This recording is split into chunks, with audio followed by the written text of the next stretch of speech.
নমস্কার বন্ধুরা, welcome back to my channel Labani's cook and ব্লগে সকলকে স্বাগত জানিয়ে আজকে একটা নতুন ভিডিওর সঙ্গে তোমাদের সঙ্গে হাজির আমি লাবণী। তো চলো ভিডিওটা শুরু করা যাক।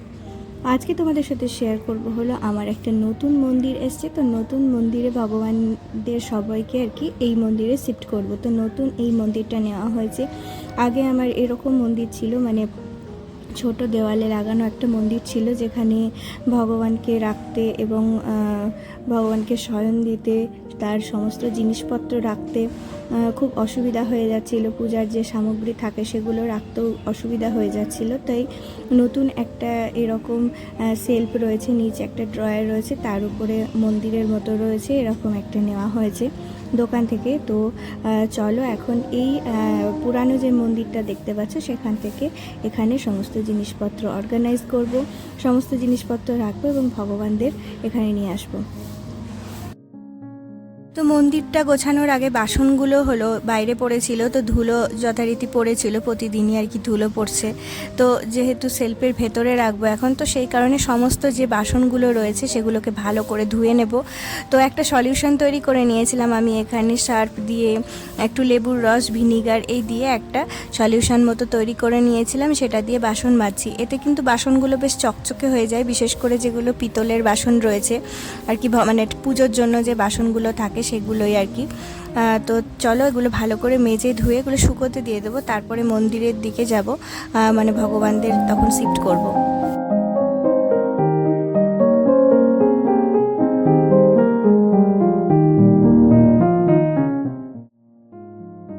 তো সব বাসনগুলো ধুয়ে এখানে শুকোতে দিয়ে দিয়েছি। আর যে কৌটোগুলো ছিল যার মধ্যে কিছু খাবার দাবার রয়েছে আর কি, গঙ্গা জল এই সমস্ত রয়েছে, সেগুলোর ওপরগুলো কৌটোগুলো ভালো করে মুছে নিয়েছি, তারপর এখানে রেখেছি।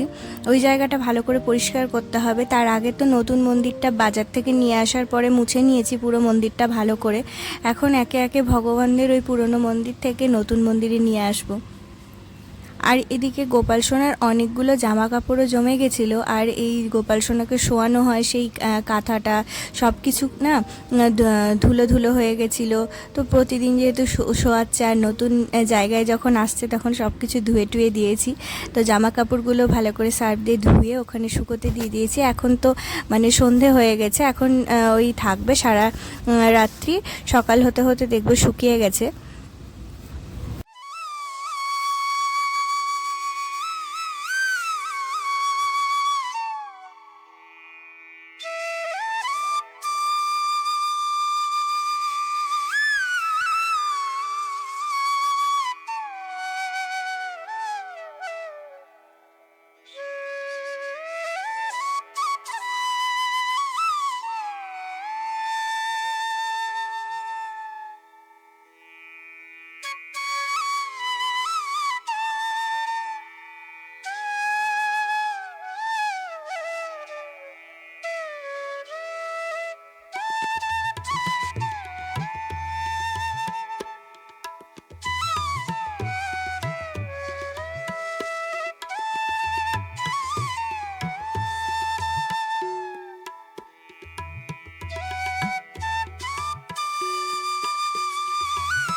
তো নতুন মন্দিরে ভগবানদের সকলকে মুছে টুছে সাজানো কমপ্লিট হয়ে গেছে। এখন অনেকটা রাত্রিও হয়ে গেছে। তো আজকে পুজো করে মানে সন্ধ্যা আরতি করে তারপরে ভিডিও করছি না, কারণ কালকে নিচে সেলফগুলো গোছাবো, সব ধুয়ে টুয়ে এর মধ্যে ঢুকিয়ে রেখেছিলাম, তারপরে একে একে এগুলো বের করে পরের দিন আর কি গোছাতে শুরু করেছি। তো কিছু কিছু জিনিস ছিল না, সেগুলো নতুন করে বাজার থেকে আনা হয়েছে এবং কিছু কৌটো ধুয়ে রেখেছিলাম। তো সেই কৌটোগুলোর মধ্যে আর কি জিনিসগুলো আবার ফিল করে রাখবো। তো পুজো বা ভগবানের ভোগের জন্য কখনো কখনো আর কি বানাই আমি কিছু বাড়িতে। তো আটা, সুজি, সিমুই এইগুলো আর কি রেখে থাকি, চিনি, কাজু, কিশমিশ এগুলো তো রেগুলার দেওয়া হয়, নকুলদানা আর যা ফল টল থাকে এগুলো আর কি দেওয়া হয় রেগুলার। তো চলো এখন এগুলোকে একে একে কৌটোর মধ্যে ভরে নেব।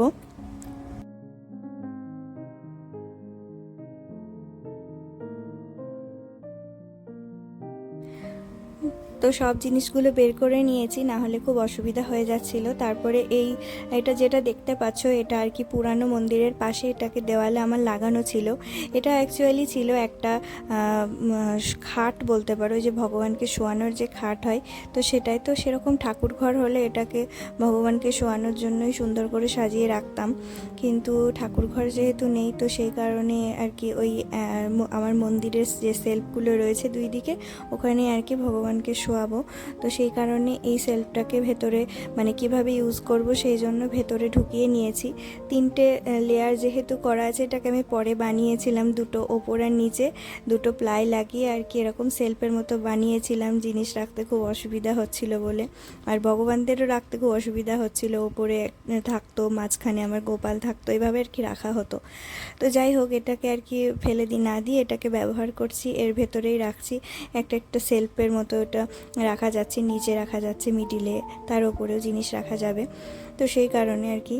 তো কিছু কিছু বাসন যেগুলো লাগে না, খুব কম মানে মাঝে মধ্যে আর কি লাগে, তো সেই বাসনগুলো এখানে ছোট ছোট একটার মধ্যে আর একটা এইভাবে রাখলাম, তাহলে জায়গাটা কম নেবে। আর এদিকটায় গঙ্গা জল, ঘি, মধু যেগুলো থাকে পুজোর সামগ্রী, ধান, তারপরে কি বলবো, গোপীচন্দন, এই সমস্ত আর কি, এমনি চন্দন, আর এগুলো আর কি রাখা হলো এদিকটায়।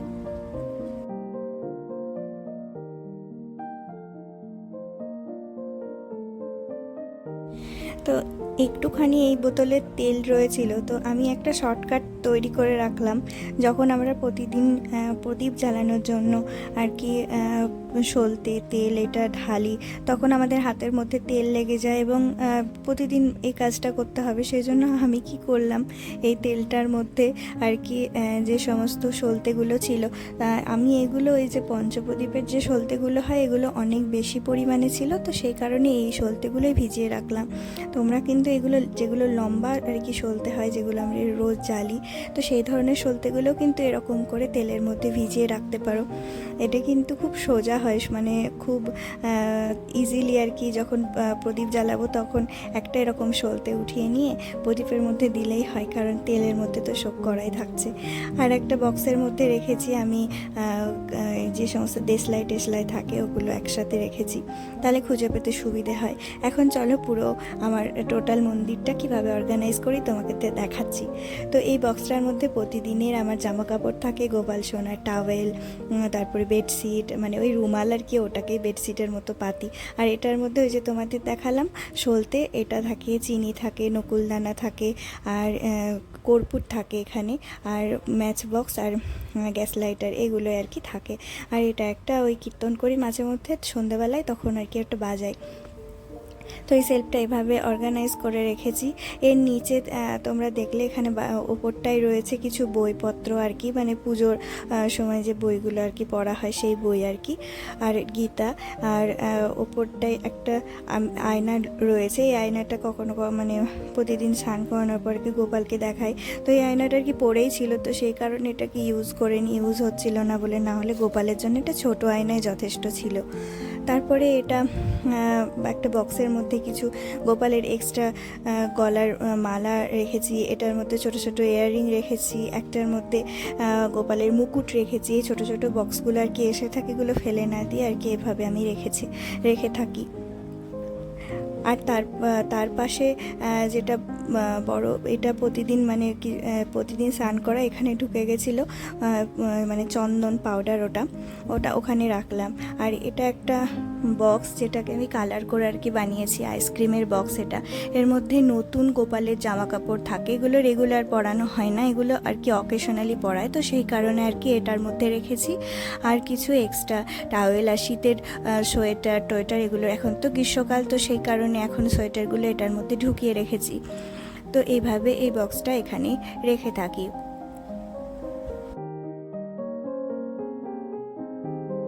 তো ঠিক এর নিচের সেলফটায় আমি ছোট ছোট যে বাসনগুলো রয়েছে, যেগুলো খুব মাঝে মধ্যে লাগে, সেই বাসনগুলো রেখেছি। আর এই পাশটায় রয়েছে ধান, তারপরে গঙ্গা জল, তিলক মাটি বা গোপীচন্দন বলে এটাকে, তারপরে ঘি, মধু, এগুলোই রেখে থাকি এই সাইডে। আর এর মধ্যে ছোট ছোট প্রদীপ, এগুলো আর কি লাগে, জায়গাটা যাতে কম লাগে সেই জন্য একটার মধ্যে একটা রেখে দিয়ে থাকি আমি। আর এগুলো আর কি চন্দন, গোপী চন্দন আর এই পুজোর সামগ্রী, এগুলো ছোট ছোট। তো এই সাইডটাই রেখে থাকি। আর ঠিক নিচেরটায় এক্সট্রা কিছু ধূপবাতি আর ওই যে ওগুলোকে কি বলে, কোন টাইপের ধূপবাতি জ্বালানো হয় সেইগুলোকে আর কি কিছু এক্সট্রা যেগুলো এনে থাকি সেগুলো আর কি ওর নিচটায় রেখে থাকি। আর এই সাইডটায় এই থালাগুলো, বড় থালা ছোট থালা সব থালাগুলো এই সাইডটা এভাবে ঢুকিয়ে রেখেছি। আর এটা ঘটি। আর এদিকটায় থাকে আমার গোপালের খাবার দাবার বা প্রোগ্রামের মানে কোনো অনুষ্ঠানে যখন অকেশনালি জন্মাষ্টমী বলো বা পূর্ণিমা বলো, যখন কিছু বানাতে ইচ্ছে করলো গোপালের জন্য লুচি টুচি, তো সেই জন্য কিছু আর কি খাবার দাবার এদিকটায় রেখে থাকি। মানে এদিকটা আর কি আমার গোপালের গ্রসারি স্টোর বলতে পারো। তো এটার মধ্যে রয়েছে সুজি, নিচেরটায় সুজি রয়েছে, এটার মধ্যে সিমুই রয়েছে। আর ওইটার মধ্যে একটু গঙ্গা জল ছিল, তো ওটা শেষ হয়নি। গঙ্গা জলটা শেষ হলে আমি ওটার মধ্যে অন্য কিছু রাখতে পারবো, অন্য কিছু কিনে এনে ওটার মধ্যে রাখবো। আর এটা রান্না করার জন্য ঘি, আর এটা হলো প্রদীপে দেওয়া সর্ষের তেল। আর এর মধ্যে রয়েছে নকুলদানা একটুখানি, আর এর মধ্যে সন্দব, লবণ, এটার মধ্যে চিনি। তারপরে এটার বক্সটার মধ্যে কিছু এক্সট্রা তোমার সলতে ছিল, তো সেগুলো আর কি রেখে দিয়েছি। এই সলতেগুলো অনেক বেশি মানে হয়ে গেছে, তো সেই কারণে ইউজ করে নিচ্ছিলাম। তো এইভাবে আর কি দুটো সেলফকে গুছিয়ে রেখেছি, অর্গানাইজ করে রেখেছি। তো এবারে চলো আমরা মন্দিরের সামনেটাকে সাজাবো। কিছু আর্টিফিশিয়াল গাঁদা ফুল, আর ওই যে দিওয়ালির সময় কিনেছিলাম, এগুলো খুব বিক্রি হচ্ছিলো, ওগুলোকে তোরণ বলে মনে হয়। তো আমি ঠিক জানি না, এগুলো খুব বেশি মানে অবাঙালি যারা তারা কিনছিল অনেক বেশি করে, সবাই কিনছিল এখন মানে ঘর সাজানোর জন্য। তো এখন সবাই কেনে, তো দেখতে বেশ ভালো লাগছিল, তো কিনেছিলাম আর কি। আগের বছর ওই কালী পুজোর আগে আর কি কিনেছিলাম।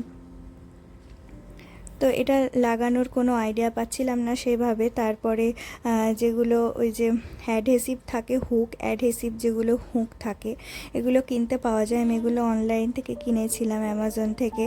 তো ওটার সাথে ওটাকে আর কি ওই যে মন্দিরের পিছনে যে এটা আছে চূড়াটা রয়েছে, সেখানে আর কি আঠাটা লাগিয়ে দিয়েছি। তারপরে ওখানে যে যেটা ক্লিপের মতো রয়েছে ওটার মধ্যে ফাঁসিয়ে আর কি এই দিক দিয়ে আর ওদিক দিয়ে আর কি এটাকে লাগিয়ে দেবো। আর এখানে যে টেপ রয়েছে, টেপের সাহায্যে এখানটা একটু আটকে দেব। তো এইভাবে আর কি এটাকে সাজানো হচ্ছিল। এই তোরণ দুটো দুই সাইডে দিয়েছি, আর মিডিলে যেটা মন্দিরের সামনেটা রয়েছে সেখানে গাঁদা ফুলটা দেব। তো নিচে ওই রকমই আরও একটা অ্যাডহেসিভ লাগিয়েছি, অ্যাডহেসিভটাকে একটু উল্টো করে লাগিয়েছি। এই ক্লিপগুলো না বেশ সুন্দর, মানে এদিক দিয়ে নামালেও নামবে, ওদিক দিয়ে নামালেও নামবে। তো এটাকে এভাবে উল্টো করে দিলে এটা বেশি ভালো করে আটকে থাকছিল। তো এটা খুব সুন্দরভাবে আটকে থাকছিল। তো দুই দিক দিয়ে দুটো ক্রস চিহ্নের মতন করে দিয়ে আর কি এভাবে করে দিয়েছি। তারপরে দেখো বেশ সুন্দরভাবে সাজিয়ে দিয়েছি মন্দিরটা। তো পুরো মন্দিরটা আমার সাজানো কমপ্লিট হয়ে গেছে। চলো এবার একটু ওভারঅল লুক দেখিয়ে দিই তোমাদের। আর এখানে একটা ওম আমি কিনেছিলাম, এটা কোথাও থেকে, তো এটা রাখাই ছিল, তো সেই কারণে এটা ওই পুরানো মন্দিরটা।